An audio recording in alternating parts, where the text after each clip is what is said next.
الناس اللي ما جربتش الاندومي ده فايتهم كتير. ده احر واصعب اندومي في مصر، مقارنه بين ارخص صنف واغلى صنف من كلوجز نودلز. ده ب 20 جنيه وده ب 80 جنيه. المفروض ده ينافس الاندومي الكوري، وانا اتعشم في كده بصراحه. وده اكيد هينافس الاندومي المصري العادي. تعال نشوف. نفتح ارخص نوع، ده شكله كده بيقول المستوى الحراره 1، يعني ده اقل سبايسي فيهم يعني. تعال نشوف مكونات الكيس.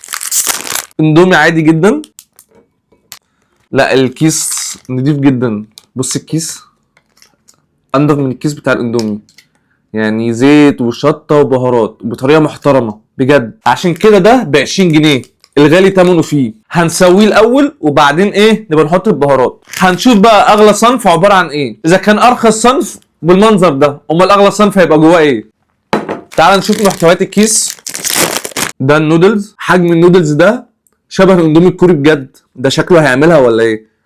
ده حلو جدا، شكله حلو جدا والله، وشكله كده يعني نضيف يا جدعان. ده شكله هيعملها. ده الصوص الحار وده التوابل، يعني زيه زي الاندومي الكوري بالظبط. يا رب. بص هو بيقول لي يا اما احطه في الميكرويف يا اما احطه على النار، بس انا هسويه زي ما بسوي الاندومي الكوري والاندومي العادي جدا.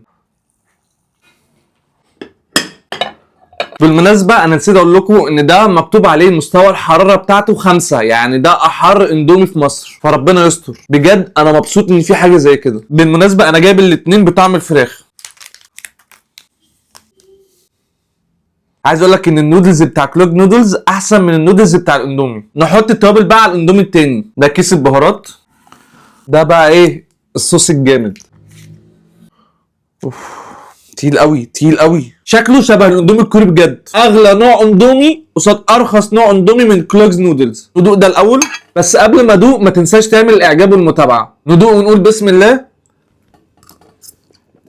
ايه العظمه ده، اقسم بالله احلى من الاندومي العادي، ما فيهاش هزار. فرق كبير قوي، كواليتي وطعم وريحه، كل حاجه احلى من الاندومي العادي والله.